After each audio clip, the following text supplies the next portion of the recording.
and gentlemen, welcome back. Welcome back. Another installment of Lost Talks podcast, people. It's coming to you. Listen, man, if you're just getting on this train, you've missed a lot. So I encourage you to go back and watch episodes 1, 2, and 3. We're giving you quality content, people. This is what we're about. We got Rudy, we got Ray, myself, we got Drew, we got Darren, and we're here to talk. So we're gonna get straight into this next one. This episode, I believe, is covering the topic of mental health, the importance of it, the stigmas surrounded, the stereotypes associated with it, everything, man. So let's get into it, fellas. Mental health. When I say mental health, what comes to your mind, Rudy Jefferson? Oh man, this one for me is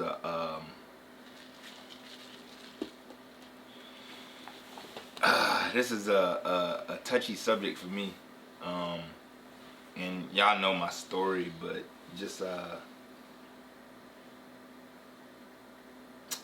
the struggle of thinking about committing suicide. Yeah. Yeah, this one's tough for me because you get in a dark place and you don't know how you got there. Yeah. And then how you're gonna get out, right? So, just a little bit about my story and how I dealt with it was simply going to a Methodist college and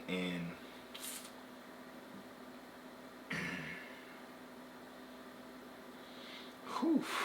Take your time. Yeah, we got time. The night that I was gonna commit suicide, it was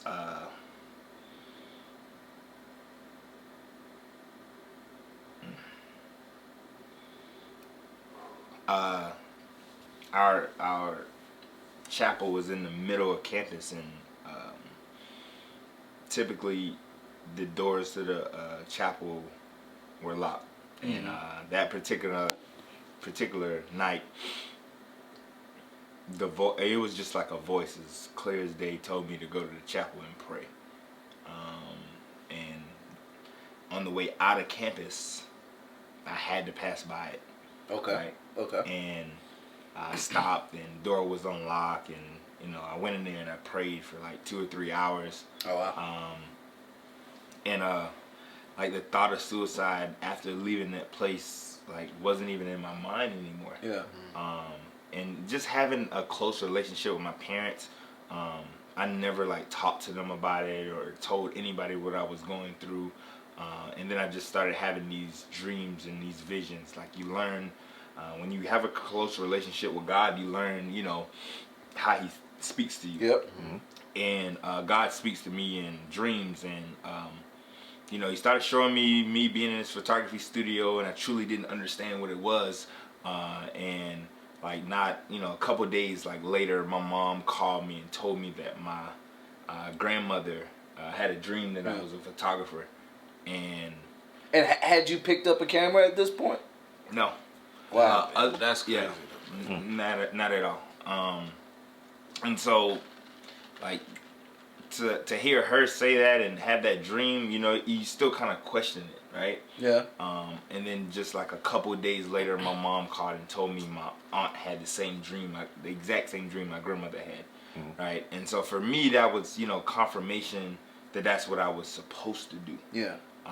And then, going through that whole process, like begging my mom to buy me a camera and her doing it, and then even getting into photography and having a mentor, and like literally, I clear as day, 2 years in, I was at an event in Columbia, South Carolina, and right before I walked into the event, I was like, God, this just isn't working for me. Like, you saved my life, but at the same time, I don't know what you want me to do. Like, this isn't working.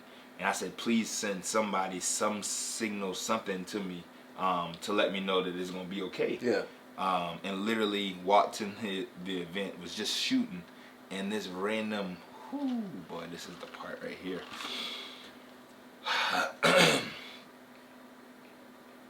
This random lady walks up to me and she was like, "Young man, I don't know who you are, but you're doing what you're supposed to be doing." Oh, wow. And to hear those words and just prayed about it. Yeah. That's deep, yo. That's heavy. That's something that's be in the movies. Yeah, that's heavy. It just like opened so many doors for me, bro.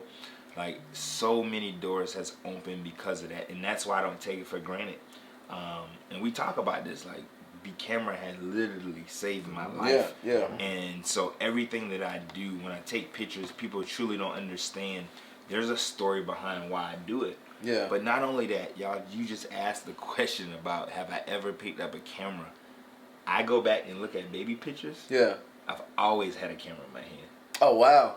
And so I never thought that that's what I would be doing, right? And so a lot of people don't know this, right? No. Like, That's and so exclusive content happens with Loft Talks, people. Yeah, it's crazy, and I'm about to come out with a documentary because of what me and you talked about. Yeah. And, so I'm gonna share more of this in detail, but it's important and to think that I'm heavy on praying. I'm heavy on praying and speaking things over. Hence why I always hashtag blessed and highly favored. Yeah, you don't miss one. No. that's on every post. Grits and eggs. Highly favored. Blessed and highly favored. That's the reason why. So mental health for me is important. It's important to talk about. It's important to share your story. It's important not to be ashameful. Especially going through suicidal thoughts. It's important to talk to somebody and be very vulnerable. Especially as black men, we're of course raised, and I know we're going to touch on this, to be macho men, and we're supposed to be tough and not cry. But you know what? I'll cry. I don't mind doing it. No problem. Right? But yeah, that's where I'm at. It's a lot. I can't go after that. Yeah. How about the Cowboys?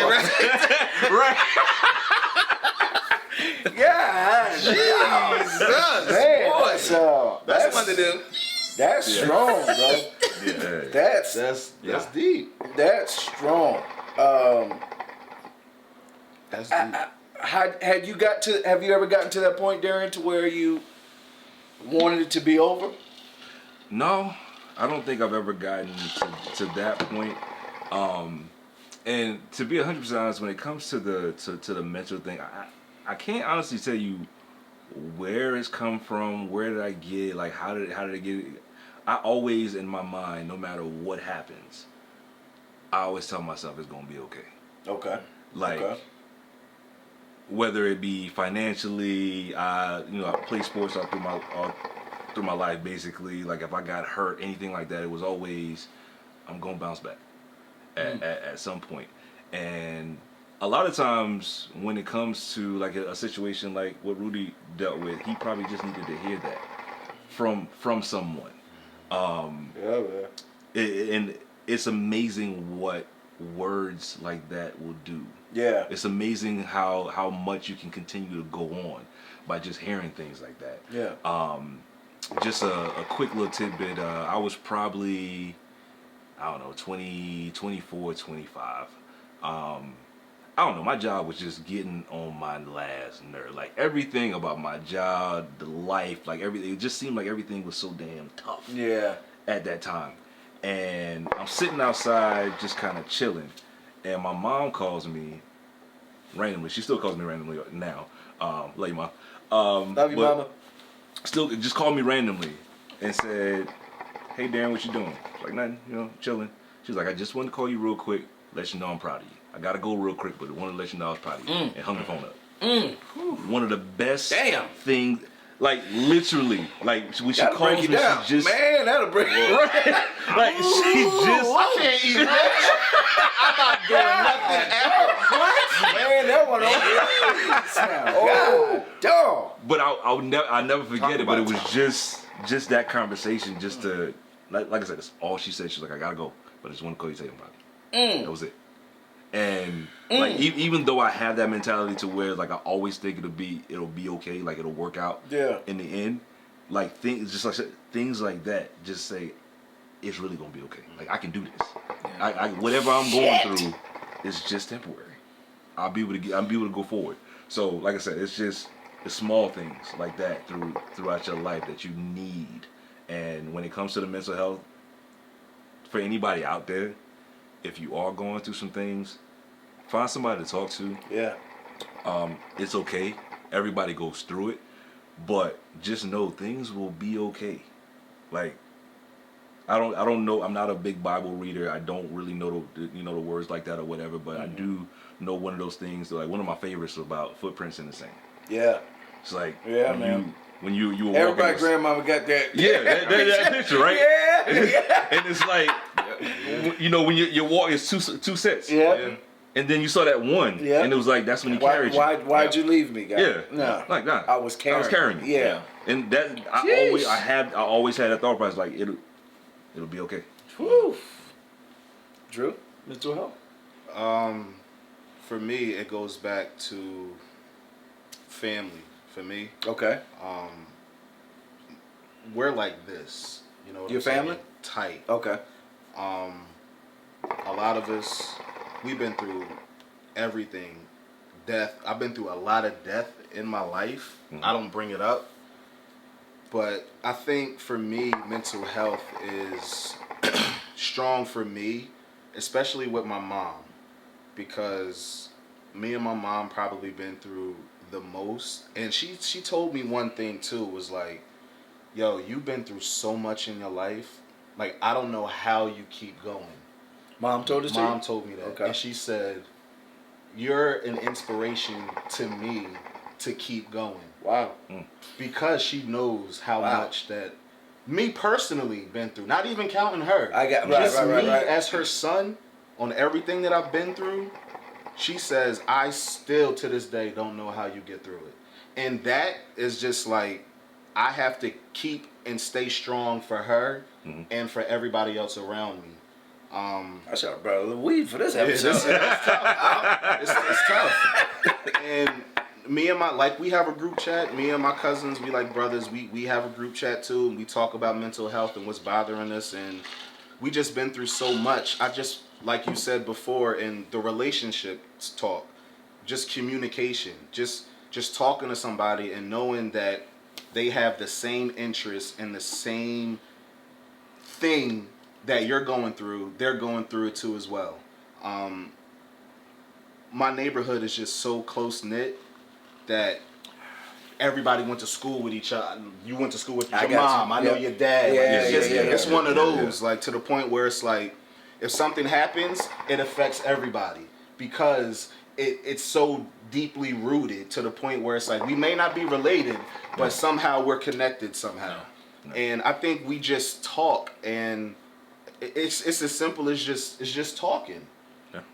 We just got to be strong for one another and know that Darren said it's gonna be all right, man. It's gonna be all right. We just got to keep moving, keep pushing. Tell your brothers that you love them. Yeah, man. Men don't hear that a lot. If it's not from their woman, and if it's not from their kids or their parents, obviously, right? You may not hear that. You know what I'm saying? Your mom said how much she's proud of you.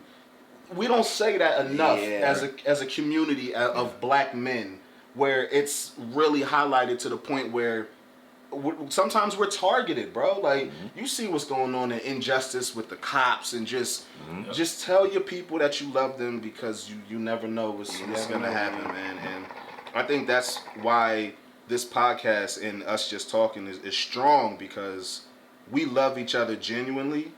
And we don't look at each other as competition.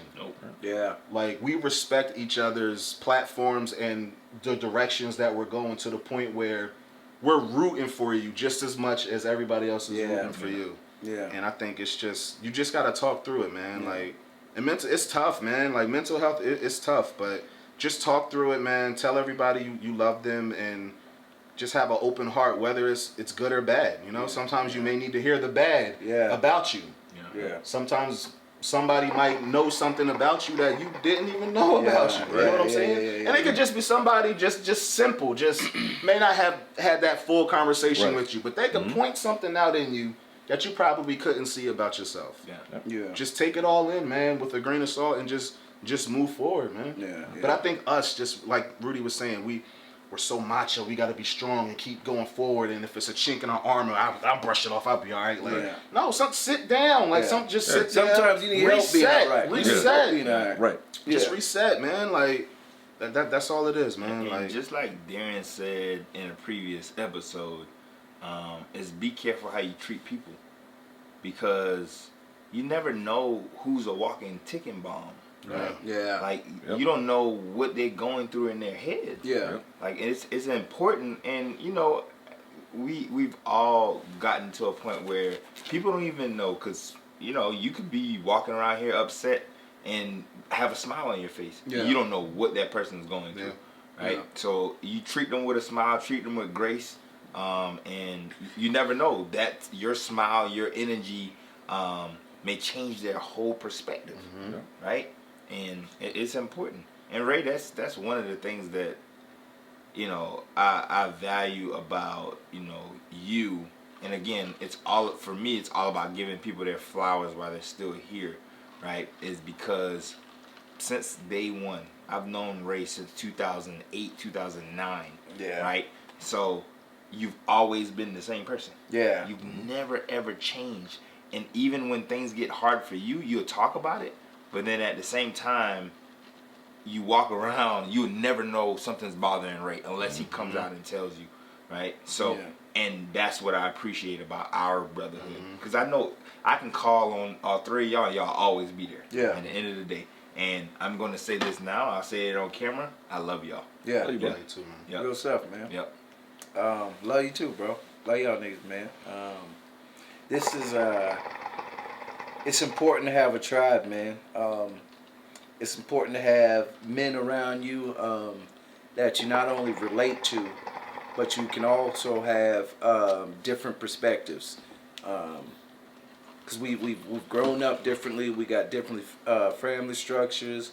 We think about business a different way. We think about relationships a different way, man.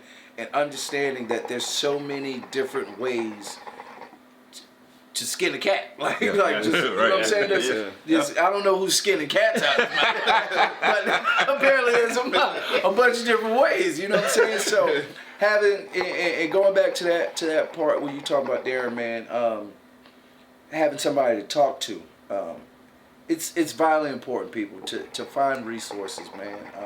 Whether it's a family member, whether it's somebody that you don't know.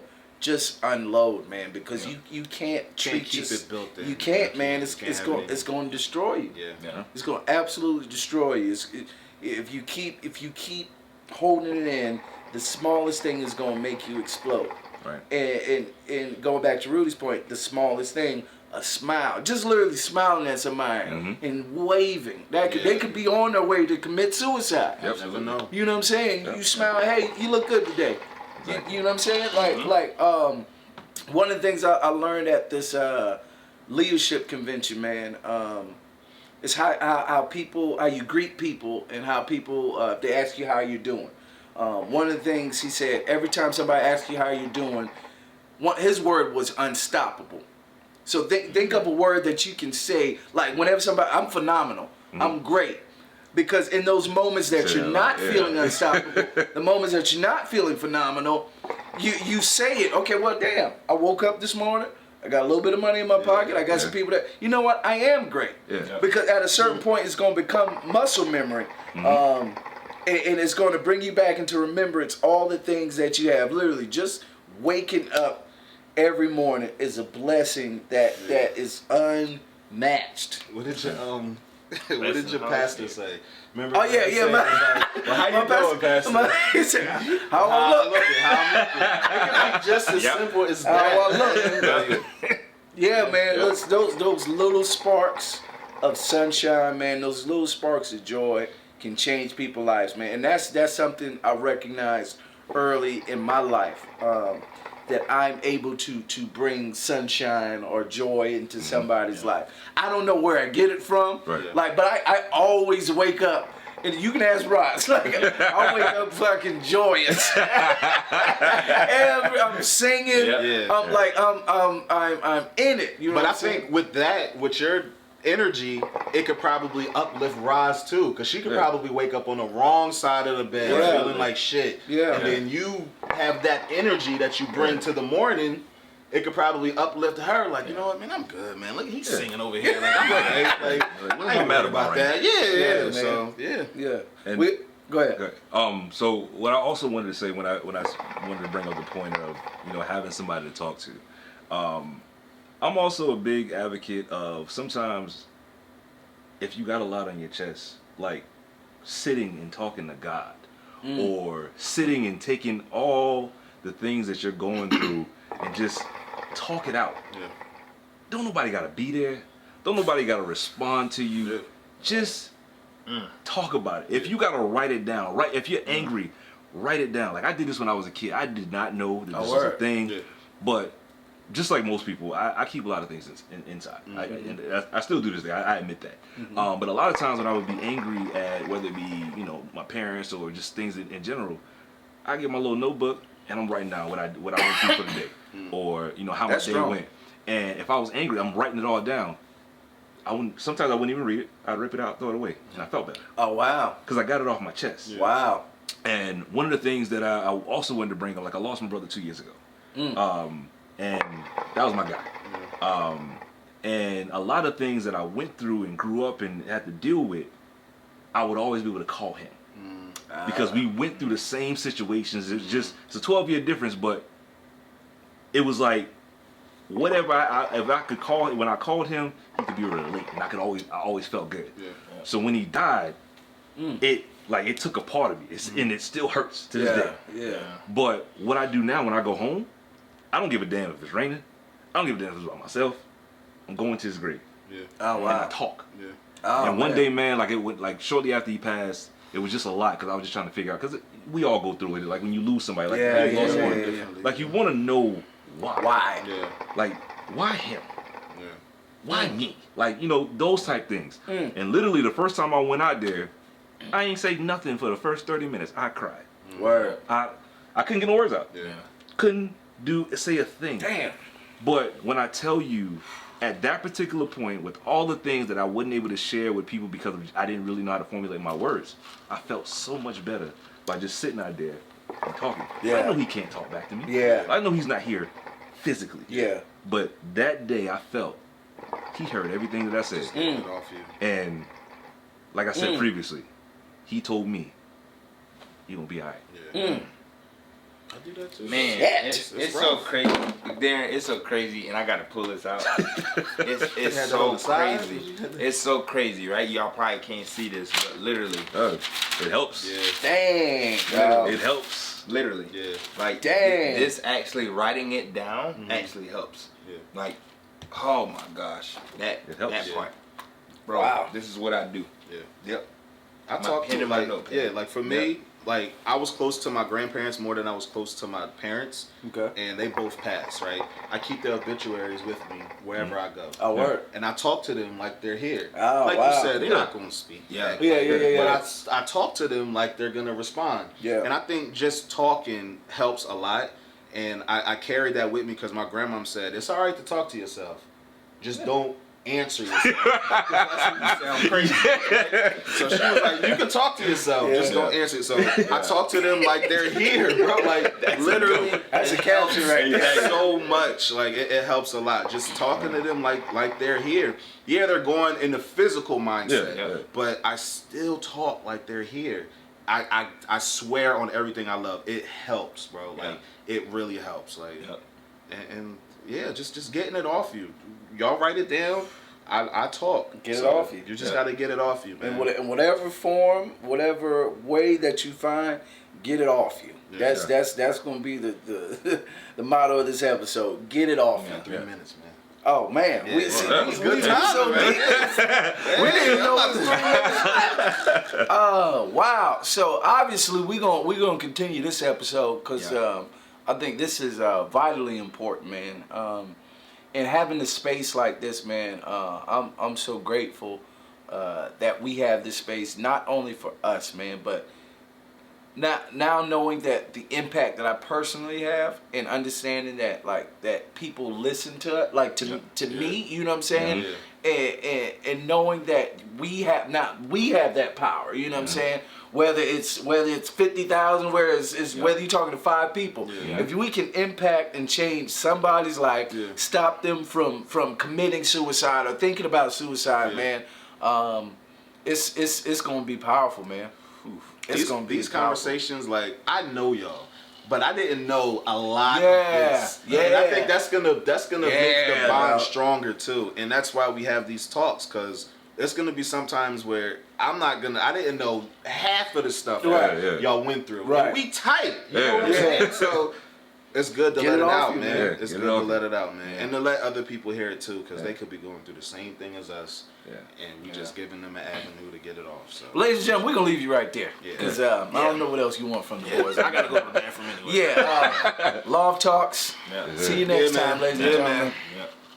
Yeah.